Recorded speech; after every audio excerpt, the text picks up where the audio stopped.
Bismillahirrahmanirrahim. Assalamualaikum warahmatullahi wabarakatuh. Selamat pagi anak-anak, apa kabar semuanya? Semoga kalian semua selalu ada dalam kesehatan. Amin ya Allah ya Rabbal alamin. Anak-anak, hari ini kita masuk ke tema 2, persatuan dalam perbedaan, pada mata pelajaran PPKN. KD yang akan kita bahas pada tema 2 ini yaitu KD 3.4, menelaah persatuan dan kesatuan terhadap kehidupan berbangsa dan bernegara beserta dampaknya. Ini materi yang akan kita bahas pada tema 2 ini, yaitu makna persatuan dalam perbedaan. Indonesia merupakan bangsa yang beragam suku bangsa, agama, dan adat istiadat. Beragam artinya banyak jenisnya atau bermacam-macam. Indonesia kurang lebih memiliki 1.340 suku bangsa. Di antaranya ada suku Dayak, Jawa, Papua, Melayu, Bali, Tionghoa, Minangkabau, Batak, Betawi, Bali, dan masih banyak lagi suku bangsa yang terdapat di Indonesia.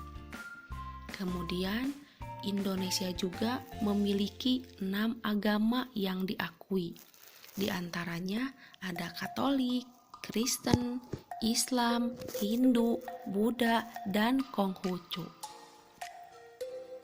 Nah, perbedaan ini membuat bangsa Indonesia memiliki keberagaman budaya, agama, dan adat istiadat. Namun, meskipun terdapat perbedaan, persatuan harus tetap kita jaga. Jangan sampai perbedaan membuat bangsa Indonesia menjadi terpecah belah. Nah, untuk menjaga agar bangsa Indonesia tetap bersatu dalam keberagaman, bangsa Indonesia mempunyai semboyan persatuan, yaitu Bhinneka Tunggal Ika, yaitu walaupun berbeda-beda tetapi tetap satu. Semboyan ini diharapkan dapat mempersatukan semua keberagaman yang ada di Indonesia. Ada juga semboyan lain yang digunakan untuk menunjukkan persatuan, yaitu bersatu kita teguh, bercerai kita runtuh.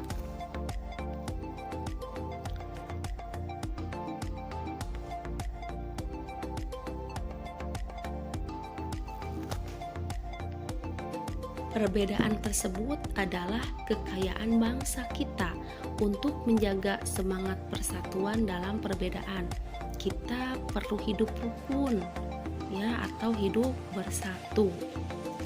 Hidup rukun atau hidup bersatu harus selalu kita lakukan dimanapun, baik itu di lingkungan rumah, sekolah, maupun di tempat bermain. Nah, di sini ada contoh perilaku hidup bersatu atau hidup rukun di sekolah, di rumah, dan di tempat bermain. Contoh di lingkungan sekolah yaitu ketika kerja bakti membersihkan kelas, semua siswa harus mau bekerja sama, ya, karena kewajiban membersihkan kelas merupakan kewajiban semua siswa. Contoh perilaku hidup bersatu di lingkungan rumah yaitu ketika kerja bakti di rumah, semua anggota keluarga harus mau bekerja sama, ya, baik itu ayah, ibu, kakak, adik, semua harus ikut kerja bakti ketika membersihkan rumah. Kemudian contoh perilaku hidup bersatu di lingkungan bermain yaitu ketika bermain atau berolahraga, kita tidak boleh hanya bermain dengan teman yang satu suku dengan kita saja, tapi kita harus bermain dengan semua suku, ya, yang ada di sekitar kita. Jadi tidak boleh membeda-bedakan teman ya. Kemudian saat bermain juga kita harus bersikap sportif. Sikap sportif artinya bersikap jujur dalam bermain serta mentaati peraturan permainan. Ada beberapa sikap yang diperlukan untuk mencapai persatuan dalam perbedaan. Sikap tersebut perlu kita terapkan oleh semua anggota masyarakat. Sikap tersebut antara lain yang pertama, sikap peduli. Hidup rukun bermula dari sikap peduli terhadap orang lain. Peduli berarti menyadari bahwa orang lain mempunyai kebutuhan yang berbeda dari kita. Peduli juga berarti memahami sikap apa yang dapat menyenangkan atau mengganggu orang lain. Di sini contoh sikap peduli yaitu ada 2 orang anak yang membantu orang tua menyeberang jalan ya. Ini merupakan contoh sikap peduli. Tentu sikap ini dapat menyenangkan orang tua yang dibantu oleh anak-anak tersebut. Sikap yang kedua yaitu mendahulukan kepentingan bersama.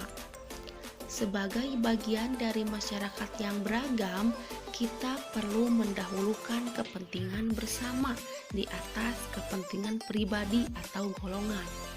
Kepentingan bersama dapat mencakup kepentingan di suatu lingkungan masyarakat, sekolah, atau negara. Di sini contoh sikap mendahulukan kepentingan bersama yaitu di kelas ya. Semua siswa harus menjaga kebersihan kelas, melakukan piket bersama-sama ya sesuai jadwal. Kemudian sikap yang ketiga yaitu toleransi kepada orang lain. Toleransi artinya sikap saling menghormati dan menghargai antar individu meskipun terdapat perbedaan. Toleransi ini merupakan sikap yang harus terus diterapkan dalam kehidupan sehari-hari. Contoh sikap toleransi yaitu kita harus saling menghargai dan menghormati walaupun di sekitar kita terdapat banyak agama atau perbedaan agama.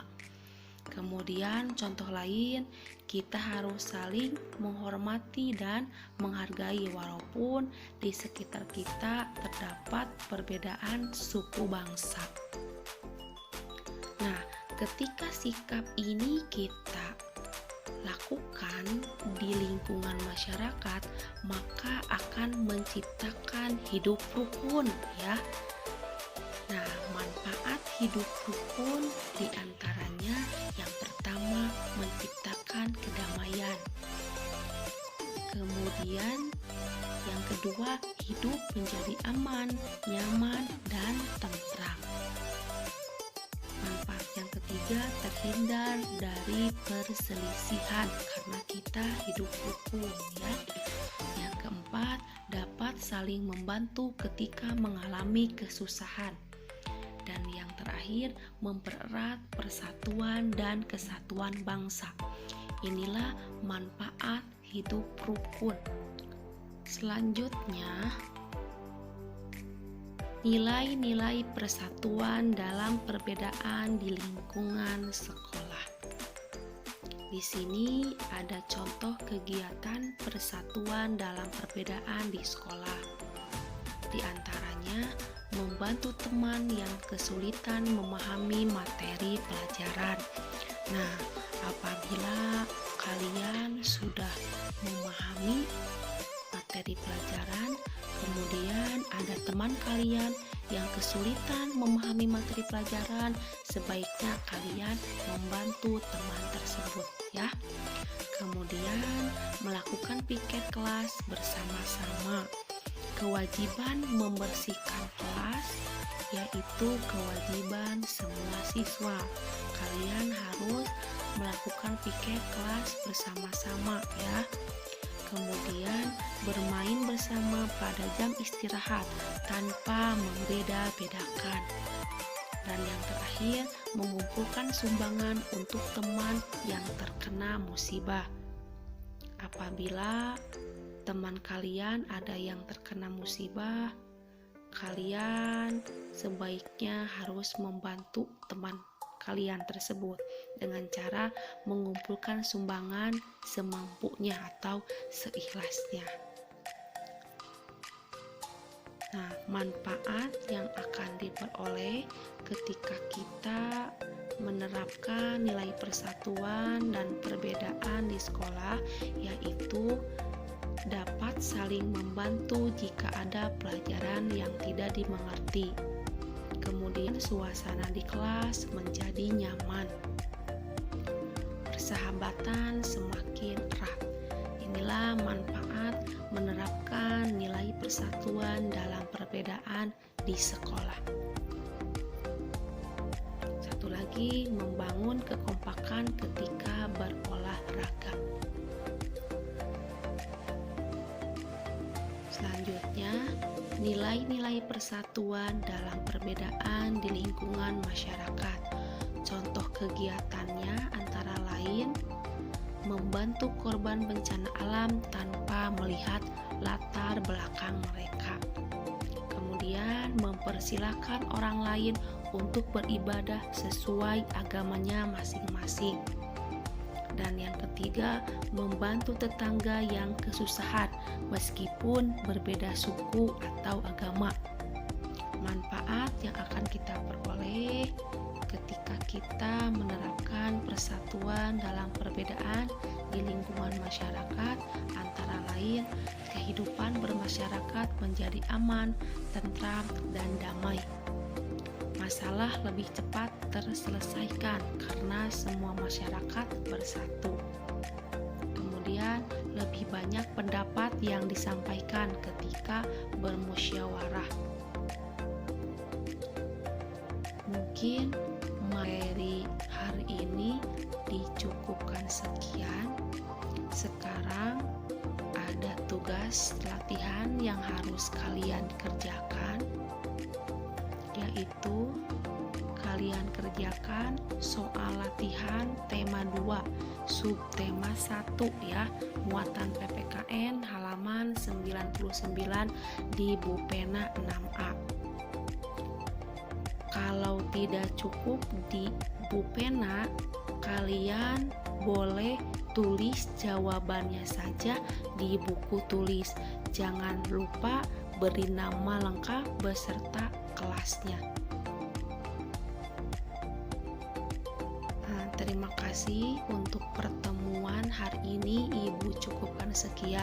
Mohon maaf apabila ada materi yang belum kalian pahami, boleh kalian tanyakan langsung ke ibu. Sampai ketemu kembali pada materi selanjutnya. Wassalamualaikum warahmatullahi wabarakatuh.